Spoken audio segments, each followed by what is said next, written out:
Iran വെടിനിർത്തൽ ആവശ്യപ്പെട്ടു. Hormuz സ്വതന്ത്രമാകുന്നതുവരെ ടെഹ്റാനിൽ ആക്രമണം തുടരുമെന്ന് ട്രംപ്. ഇറാന്റെ പുതിയ നേതൃത്വം വെടിനിർത്തൽ തേടിയെന്ന് US പ്രസിഡന്റ് ഡൊണാൾഡ് ട്രംപിന്റെ അവകാശവാദം.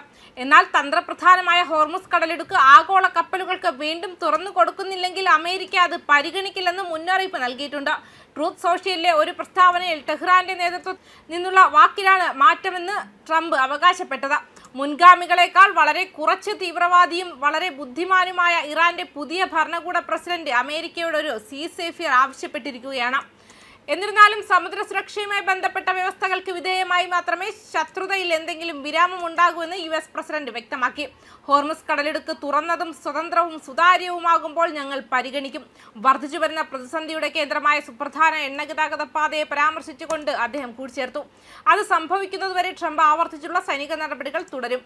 അതുവരെ നമ്മൾ ഇറാനെ വിസ്മൃതിയിലേക്കോ അവർ പറയുന്നത് പോലെ ശിലായുദ്ധത്തിലേക്കോ തിരികെ കൊണ്ടുപോവുകയാണെന്നും അദ്ദേഹം പറഞ്ഞു.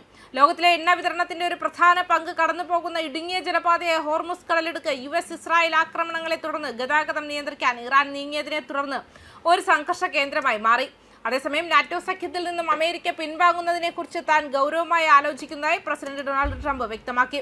ഇറാനെതിരായ സൈനിക നടപടികളിൽ സഖ്യകക്ഷികൾ അമേരിക്കയെ പിന്തുണയ്ക്കാത്ത പശ്ചാത്തലത്തിലാണ് ഇത്തരമൊരു കടുത്ത നീക്കത്തെക്കുറിച്ച് ചിന്തിക്കുന്നതെന്നും ടെലിഗ്രാഫിന് നൽകിയ അഭിമുഖത്തിൽ അദ്ദേഹം പറഞ്ഞു. നാറ്റോ വെറുമൊരു കടലാസ് പുലി മാത്രമാണെന്നും അതിന്റെ വിശ്വാസ്യതയിൽ തനിക്ക് പണ്ടേ സംശയമുണ്ടായിരുന്നുവെന്നും ട്രംപ് തുറന്നടിച്ചു. സഖ്യത്തിൽ നിന്നുള്ള അമേരിക്കയുടെ പിന്മാറ്റം ഇപ്പോൾ പുനർവിചിന്തനത്തിന് അപ്പുറമാണെന്നും അദ്ദേഹം കൂട്ടിച്ചേർത്തു. ഇസ്രായേലുമായി ചേർന്ന് അമേരിക്ക ഇറാനെതിരെ ആരംഭിച്ച നീക്കങ്ങൾക്കിടെ പ്രധാന പാതയായ ഹോർമുസ് കടലിടുക്ക് ഇറാൻ അടച്ചിരുന്നു. ഈ പാതയുടെ സുരക്ഷ ഉറപ്പാക്കാൻ സൈന്യത്തെ വിന്യസിക്കണമെന്ന അമേരിക്കയുടെ ആവശ്യം നാറ്റോ സഖ്യകക്ഷികൾ നിരസിച്ചതാണ് ട്രംപിനെ ചൊടിപ്പിച്ചത്.